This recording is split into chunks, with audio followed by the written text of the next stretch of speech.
We have a tradition around here to have the panel make some predictions for the new year on a range of topics and under the heading often in error but never in doubt. Let's get to it. Politics first. Laura?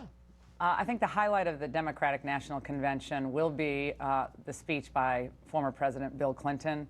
And I think for three Republican conventions in a row, Republicans will not hear from a former Republican president. Now, that, of course, means the only living former presidents are the Bushes, so no Bushes? No Bushes. If Jeb is the nominee, I think he wants to be his own man. And if Cruz or Trump or Christie, I don't see it. Oh, interesting.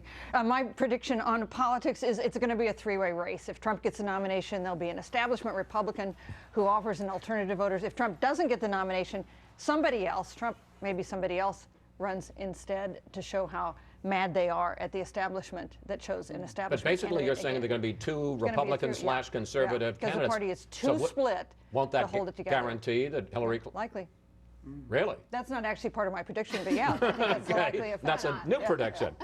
Michael, politics. Nikki Haley's been a phenomenal governor of South Carolina. She's given the economy room to flourish. She's shown grace and leadership in crisis in South Carolina. She also understands the dynamic of the grassroots versus the establishment. When she ran for governor, she was opposed by a sitting congressman, a lieutenant governor, and an attorney general. Nikki Haley's the best qualified, and she will be the Republican nominee for vice president. South Carolina's a pretty safe Republican state. Why not go for Ohio or Florida or something like that? They need somebody who can show that they understand this divide between the grassroots and the establishment, somebody who's been a proven executive leadership, somebody who's shown the new face of the South and of the Republican Party. Nikki Haley's that person. And a woman. And a woman. Kirsten. Well, I'll take Susan's one step further and say sanity will take hold in the Republican Party and Trump will not get the nomination, and he will run as a third-party candidate claiming that he's been mistreated by the Republican Party. And again, that would mean Hillary Clinton would win, if according to this. Theoretically, yes. And what about the possibility of a Democratic third or fourth party candidacy like Jim Webb? If it happened, it's not going to impact the race in any way. Okay. Sorry, Mr. Webb. Economy, Laura. I think, once again, we'll see median income in the United States not peak since its 1999 levels. I think, once again, on the economy, we'll see a trade deficit with China that is exceeding $300 billion as it has for the last many number of years. I don't think we'll see much of a change at all, despite lots of rosy predictions about America's economic return. The middle class still, in my mind, rules this election. What's happened to them, from people from all walks of life, all backgrounds, I think is going to dominate both with Hillary and with the Republican nominee. Susan. So if a three-way race is good news for Hillary, this would be very bad news for Hillary, and that is a recession in 2016. Our recovery already, while it hasn't felt like much of a recovery for a lot of Americans, is what economists call mature, third longest recovery since World War II. Possible we'll see a downturn, and that would be devastating for the candidate of the party that now holds the White House, and that would be the Democrats. Okay. So you give us in the last and you take us away in this one. Michael, are you equally bearish on the economy? I am. I think it's going to also be a terrible year for America's fraudulent monetary policy. You just saw the Fed raise interest rates. They say that they're going to raise the interest rates 4 times by a quarter of a point in 2016. What the opiate of ultra-low interest rates have done for the last couple of years is it's pushed forward consumer spending, it's delayed business failure. Both of those things are going to reverse. I think it's quite likely you have a recession. In order to preserve the chance of a Hillary presidency, to preserve the facade of Keynesian monetary policy working, you're going to have the Fed back off of those monetary policy, those interest rates. The Federal Reserve rate will more likely be closer to 0 than their target of 1.375%. Kirsten, give us some good news. Give some good news. Yeah, we're on track. The economy is on track to reach full employment in 2016, which would be the point at which everybody who wants to be working would be working. What would that be as a number? It's a 5% unemployment rate and a 9% underemployment rate. So what are they missing that you see? I don't know. I guess I'm just more optimistic. But this is generally agreed among most economists, and this is something that hasn't happened in a decade. So it's actually a very key marker in terms of the strength of the economy. And you think the recovery continues through 2016? I think. Yeah, I'm only supposed to make one prediction. Like, really, I could do a whole economy. I mean, I feel very sure about this, about full employment. We have to see the other issues in the economy, but I think the economy is fundamentally turning around. Okay, sports, Laura. Alabama will win the national championship on January 11th in Phoenix. It's going to be a great night. And in sports, I'm from Connecticut. UConn women's basketball will once again win the NCAA women's championship. Well, I got to say, once again, because they've won it 3 years in a row and 10 out of the last 20, so I'm not sure I can give you high marks. I don't care. I'm from Connecticut, and my mother was a Bear Bryant fan. Alabama's going to win the national championship, but I got to stick with my UConn Huskies. UConn women. Yes. Susan. So if a recession is bad for Hillary Clinton, here's a sporting event that would be good for Hillary Clinton. Boy, I'm getting whiplash from these. Which is the Chicago Cubs, the first time in 107 years, wins the World Series. She has been a fan of the Cubs since she was a child. This would happen just days before the election. Now, I have to say I somewhat share Michael's skepticism on this, because I think when she moved to New York, suddenly she was a Mets or a Yankees fan. Exactly. But she never gave up being a Cubs fan, as she will tell you, I'm sure, when they win the World Series. Michael. The Cubs should stick to a more realistic goal, like winning a playoff game versus the Mets. There's not a single player who deserves a World Series ring more than David Wright. Michael Conforto is going to emerge as a force from both sides of the plate. The Mets pitching staff is phenomenal. Noah Syndergaard, with his 95-mile-an-hour fastball, is going to capture the hearts of New Yorkers. The New York Mets will win the 2016 World Series. And for those of you who don't live in New York, those were all Mets players who you'd never heard of before.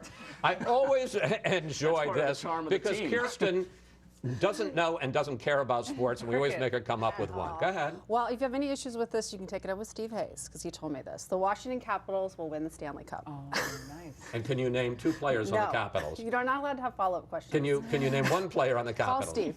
What? Call Steve. Call Steve? I thought it was a Russian name. Okay. Entertainment, Laura. Hamilton is going to dominate the Tony Awards. It's going to continue to be the most talked about play on Broadway in probably a couple of decades, and everyone should go out and see it.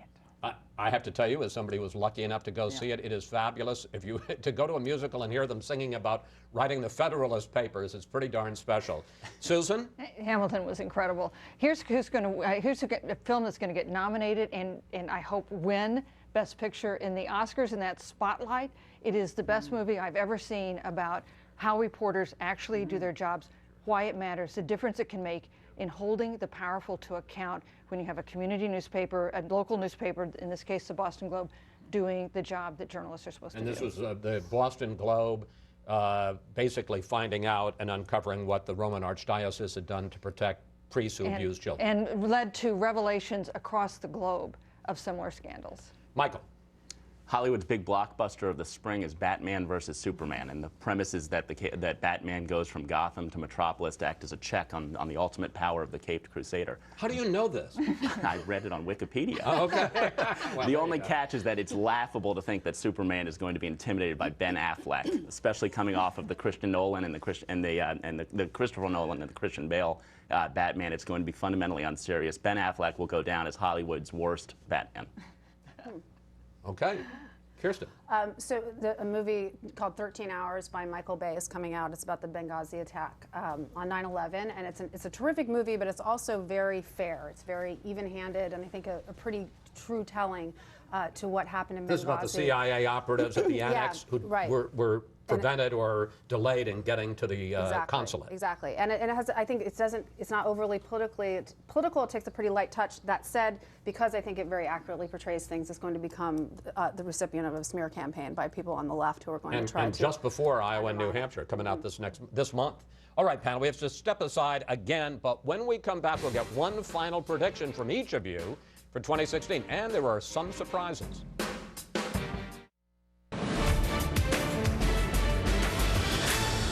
Well, that is pretty. A look outside the Beltway at snow-covered Woodbury County, Iowa, north of Sioux City, just 29 days before the first in the nation voting starts there. And our crack research team has found out that the tree is a redwood, and it's actually the mascot of the Stanford Band, so you can all go on with your day. All right, panel, one final prediction for 2016. This time, you get to choose the topic.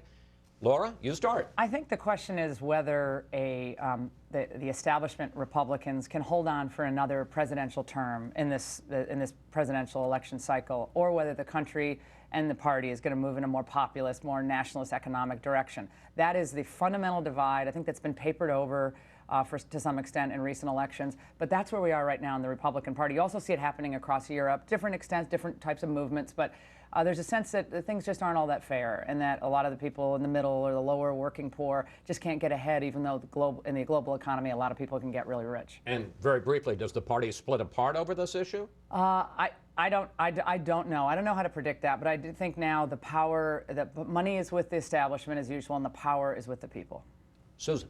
You know, we would expect this to be a year in which nothing gets done in Washington, because for one thing, generally nothing gets done in Washington, and also we've got a presidential election going on. But I think it is possible that we'll have a situation, this kind of odd bedfellows arrangement between a lame duck president, the reluctant new speaker, to actually get some things done on the Pacific trade deal, maybe on a tax bill, especially Obama and Paul Ryan, especially if the presidential race looks like a blowout, if it's a three-way race with the kind of division we talked about earlier. It could be like 1996. You remember the Republicans in Congress worked with the Democratic president in order to get things done because they'd given up on their presidential candidate. Michael. That sounds like a recipe for a Hillary Clinton presidency, but I actually think what you'll see is a Republican Party that unifies around a very much pro-free enterprise, anti-Washington, D.C. populist message. It's going to unify the party. It'll actually win at the ballot box. A majority of Americans will deliver a conservative mandate, and what that will force is the cronies at the Chamber of Commerce and elsewhere here in Washington, D.C. to choose whether they want to join an optimistic free enterprise party or whether they want to go to the Democrats and play the pandering politics. Very briefly, flip it around. If the establishment wins, does your wing of the party bolt? I think that if the establishment wins, then we're going to have a continued debate about whether this should be a party that just plays the kind of cronyism politics that the Democrats are doing a perfectly capable job of, or whether we become a free enterprise party. Kirsten. I think that what was once referred to as Bill Clinton's bimbo eruptions, which now sounds like something nobody would actually say today, are going to become problems for Hillary during the campaign. The conventional wisdom says this has all been hashed out and nobody cares about it anymore, but I think if we look at the Bill Cosby situation, we can see the country has definitely changed in terms of how we look at these issues, and these are serious allegations and her role in them as well. All right, thank you all, panel. I predict it's going to be a great 2016 in a Republican contest that's already broken all the rules, and then a fascinating and important general election. And we hope you'll stick with us every step of the way.